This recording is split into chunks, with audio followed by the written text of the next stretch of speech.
আসসালামু আলাইকুম, আশা করি সবাই ভালো আছেন। Welcome back to my YouTube channel anis.reshmi Assam blog. এই ইউটিউব চ্যানেল থেকে আপনাদের সাথে আরেকবার একটা শর্ট সুন্দর ভিডিও নিয়ে আসলাম। দেখেন মাশাআল্লাহ কতগুলো মাছ আমি সব কেটে নিয়েছি। মাছগুলো সুন্দর করে কেটে সুন্দর করে একদম পরিষ্কার করে ধুয়ে নিয়েছি। আর এখানে দেখতে পারতেছেন সুন্দর করে বেগুন কেটে নিয়েছি, পেঁয়াজ, তারপর এখানে আলু, একদম নতুন আলু কেটে নিয়েছি দেখতে পারতেছেন। আর এখানে দেখতে পারতেছেন এটা কি, সবাই গেস্ট করেন তো, সবাই বলতে পারবেন এটা হচ্ছে কাঁচা লঙ্কা, মানে বেটে নিয়েছি। কাঁচা লঙ্কার সবজি খেলে মাশাআল্লাহ অনেকই ভালো, আর সবজি অনেক স্বাদ হয়। এখানে একটা কড়াই নিয়ে নিছি, তো দিয়ে দিতেছি সেরে বাগুন, আলু, তারপরে বেগুন, সুন্দর করে আলু বেগুন দিয়ে আজকে রান্নাটা করব।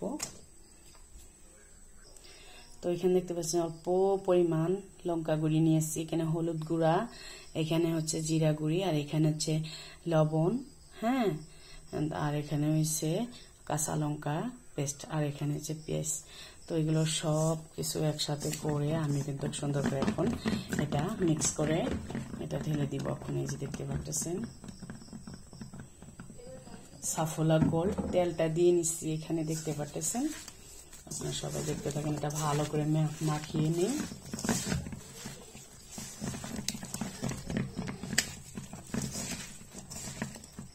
দেখেন মাশাআল্লাহ কত সুন্দর করে মেখে নিচ্ছি, দেখতে পাচ্ছেন এত সুন্দর একটা মাশাআল্লাহ একটা সুন্দর স্মেল আসতেছে। এখন আমি দিয়ে দিতেছি মাছ, হ্যাঁ, দেখতে পাচ্ছেন। আপনারা যদি এইভাবে রান্না করে খান মাশাআল্লাহ অনেকই সুস্বাদু হবে। একটু মাছ দিয়ে সুন্দর করে মাখিয়ে নিতেছি, হ্যাঁ, দেখতে পাচ্ছেন।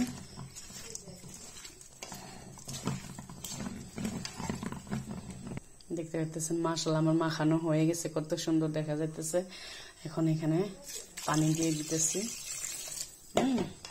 আমি কিন্তু কাঁচা মাছ দিয়ে সুন্দর করে এরকম করে আলু বাগুন দিয়ে, নতুন আলু বাগুন দিয়ে মাখিয়ে রান্না করব।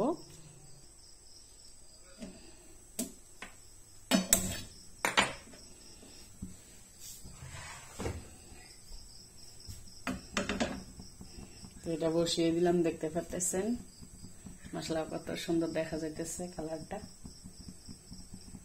এখন একটা সুন্দর বস্তু, এটা হচ্ছে লেবুর রস, দেখতে পাচ্ছেন। লেবুর রস দিয়ে দিলাম, এটা ফ্লেভারটা অনেক সুন্দর আসে, আর খাইতে মাশাআল্লাহ অনেক সুস্বাদু হয়, কারণ বেগুন দেওয়া হয়েছে, অল্প চোকা চোকা ভাব আসবে খাইতে। তো এখানে দেখতে পাচ্ছেন হলুদ গুঁড়া, জিরা গুঁড়ি, লঙ্কা গুঁড়ি, কাঁচা লঙ্কা এখানে দিয়ে দিছে, স্বাদ অনুযায়ী লবণ, আর এইখানে আমি সামান্য পরিমাণ তেল দিয়ে দিতেছি। হ্যাঁ, মাছটা এরকম করে মাখিয়ে রান্না করলে মাশাআল্লাহ অনেকই সুস্বাদু হয়। এখানে এখন কি বস্তু দেই নাই, আপনারা সবাই গেস্ট করেন তো। এখানে এখন একটা বস্তু দেই নাই, সেটা হচ্ছে পেঁয়াজ। পেঁয়াজ দিয়ে দিব, পেঁয়াজ দিয়ে ভুনা বানাবো মাছটা।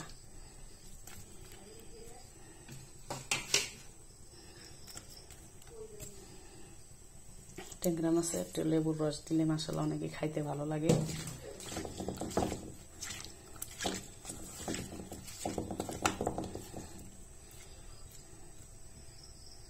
তো এখানে এখন আর একটা বস্তু আমি বসিয়ে দিব, দেখেন আগুন, দেখতে পারতেছেন।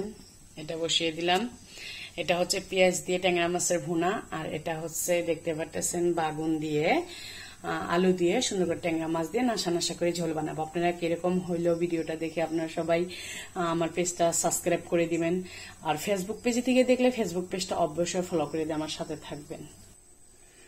তো আপনারা যেখান থেকে আমার ভিডিও দেখতেছেন সবাই আমার পেজটা ফলো করে দিবেন কিন্তু। আর ভিডিওটা এখান থেকে আজকে আমি এন্ড করতেছি। তো নিজে ধরে ধরে নিজে ক্যামেরাম্যান, তো দেখতে পারতেছেন, জানি না আমাকে দেখা যেতেছে নাকি ব্যাক ক্যামেরা দিয়ে কিন্তু আমি ভিডিওটা করতেছি। তো অনেকদিন হইলো লং ভিডিও ছাড়া হয় না ফেসবুক ইউটিউব চ্যানেলে। তো আজকে ভাবতেছি একটা লং ভিডিও ছাড়ি। তো একটা গান শোনাবো, আপনাদের শুনতে থাকেন। যার লাগিয়া পরান কান্দে, সে বোঝে না মনের জ্বালা। গানটা কিরকম আছিল, তো আমি তো আমার ইউটিউব ফেসবুক পেজে আমি অনেকে গান আপলোড করতেছি, মাশাআল্লাহ আমার ফেসবুক পেজটা কন্টেন্ট মনিটাইজেশন হয়েছে। তো সো আপনাদের আমি তো ওইরকম ভাবে আমি ইউটিউব চ্যানেলে আমার নিজের শর্ট শর্ট গান আপলোড করি না। সো আপনাদের আজকে একটা গান শোনাবো, আপনারা সবাই শুনতে থাকেন।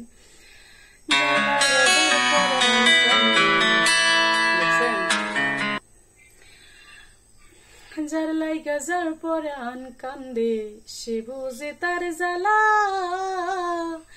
মনের আগুন কেউ দেখে না সবাই দেখে বলা। কিরকম হচ্ছে বলবেন।